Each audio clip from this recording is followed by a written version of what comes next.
vokasi bahan organik kaya nutrisi. Nek namung ngeten iki dibuang ke lahan namanya bahan organik kemawon. Tapi kalau difermentasi nah jadinya bahan organik kaya nutrisi. Jadi vokasi niku. Kenapa harus bahan organik? Ya kalau memang kita mau berorganik maka gerbang utamanya adalah vokasi niki bahan organik. Karena untuk berorganik lahannya dulu yang harus digandani. Jadi ekologi tanahnya yang harus diperbaiki.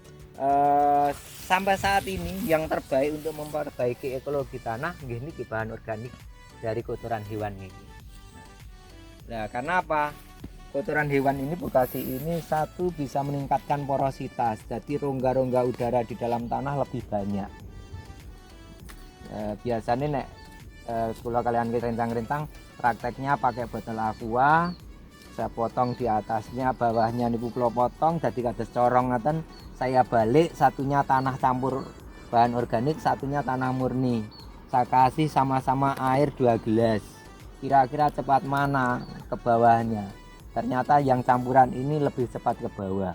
Kemudian yang tanah biasa airnya masih bertahan lama di atas, baru pada akhirnya juga akan turun. Ini gambaran di alam kita seperti ini. Kenapa kita saat ini hujan sedikit saja sudah banjir? Karena memang sulitnya setengah mati tanah ini, air ini untuk masuk ke dalam tanah. Sementara beda dengan ketika tanah kita kaya akan bahan organik, air itu akan segera diserap oleh tanah dengan baik sehingga akan tersimpan. Kemudian kita juga melihat karena 2 gelas air yang kita siramkan, maka air itu akan turun melewati tanah dan itu akan turun. Kita juga akan ukur banyak mana antara tanah biasa dengan tanah yang bercampur dengan organik. Ternyata sisanya banyak yang tanah biasa. Artinya apa? Kemampuan bahan organik untuk menahan air lebih tinggi. Yang tidak mengandung bahan organik nanti sudah kering, maka tanah yang mengandung bahan organik masih basah karena memang kemampuan mengikatnya lebih tinggi. Yang itu artinya bahwa rongga di dalam tanah lebih banyak. Rongga di dalam tanah lebih banyak, ketika itu tidak ada air akan dimasuki udara. Akar juga butuh untuk bernafas, untuk mengambil oksigen dari dalam tanah itu sehingga lebih baik. Kalau saya ngasih gambaran pada teman-teman itu kan gini, jenengan kalau hujan jenengan lewat jalan nih kata nang jalan itu banyune wis ngecombong nang pinggir ratan, tapi begitu jenengan nyampe di sawah nggak ada air. Kenapa? Ya itu karena memang di jalan itu pori-porinya sudah kecil sekali, terlalu padat, sehingga susah menerima air, sehingga sudah berlebih. Itu kendala ekologi yang selama ini kita hadapi dan kita tidak menyadarinya. Yang kedua kaitannya dengan struktur tanahnya. Biasanya kalau kita sama teman-teman pakai ini plastik wadah marneng, saya potong 1 meter, kemudian saya masukkan satunya hanya tanah biasa, satunya tanah campur ini, kemudian saya tambahkan air, saya tiup dengan melembung terus dikocak. Setelah itu dua-duanya kita sama-sama gantung. Setelah 3 jam baru akan ketahuan. Nah, maka tanah yang seperti ini yang mengandung bahan organik tidak akan muncul struktur. Sementara tanah yang hanya tanah biasa tanpa bahan organik, ada lapisan bawah sendiri pasir, di atasnya ada lempung, di atasnya ada debu. Atas sendiri debu. Nah ini jenengan kalau tanah sawah jenengan tidak mengandung bahan organik, maka yang atas ini akan asem-asemen. Mulai ini kalau diinjak jadi gelender ke sana kemari, dikeruk wangel setengah mati. Untuk buat, jangankan untuk buat pematang, untuk buat kuadran aja jenengan akan kesusahan. Karena apa? Yang bagian atas ini hanya debu, sehingga susah untuk kalau tak ada campuran bahan ini, maka semuanya homogen, sehingga ini kita yakini, kita percaya selama ini untuk mencegah asam-aseman, maka kita tambahkan dengan bahan organik begitu. Kemudian yang lain yang terkait dengan kesuburan tanah, kita melihat ada kesuburan biologi, kesuburan fisika, dan kesuburan kimia.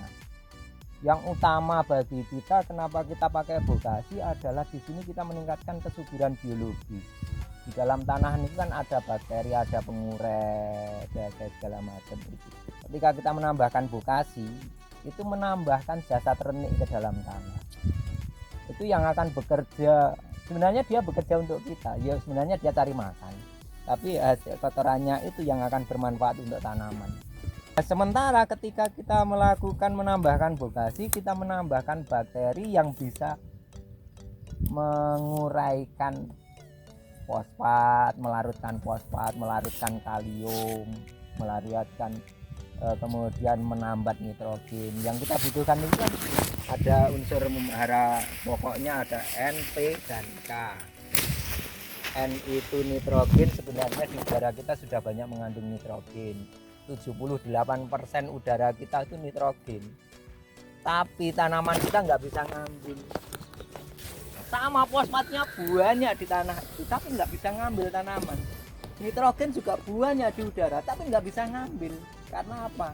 Mereka semuanya terikat oleh partikel-partikel tanah. Nah, agar ini bisa lepas, maka kita tambahkan dengan bakteri-bakteri sentral. Ada sekian banyak bakteri pelarut fosfat, ada pelarut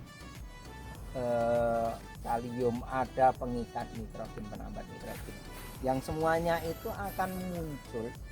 Itu sudah ada sebenarnya di dalam tanah, akan muncul lebih banyak ketika kita menambahkan bogasi. Jadi sekali merengkuh dayung 230 terlampaui sebenarnya ketika kita memberikan seperti ini.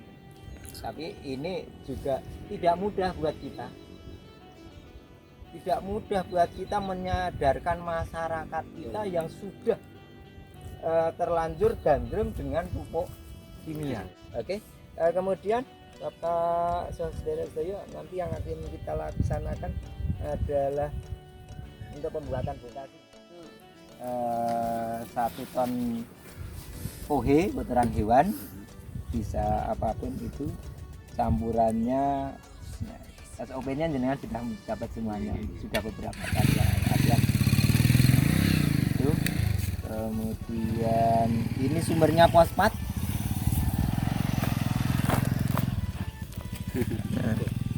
Ini sumbernya fosfat bonggol pisang. Kemudian ini NPK lengkap di sini, di urin kelinci.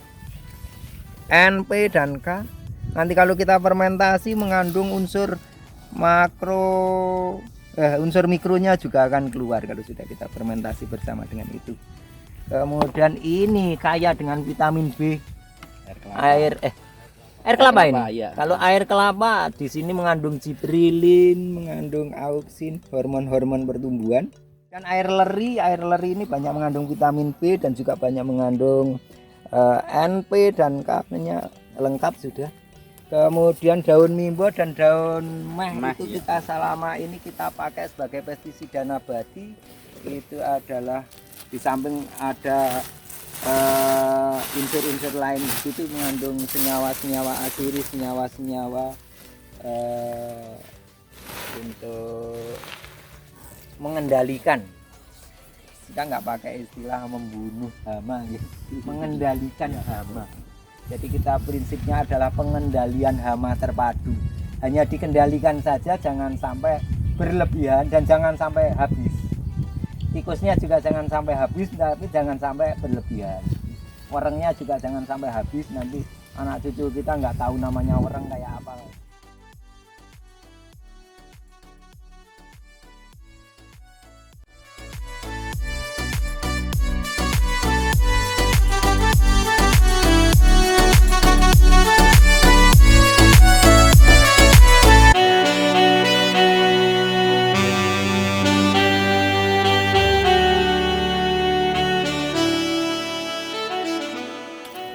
Fermentornya biar larut, tidak usah ngaduk di situ, kita bisa aduk di sini.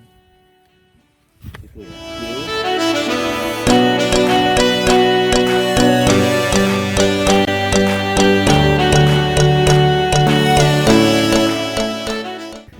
Kemudian urinnya 5 liter.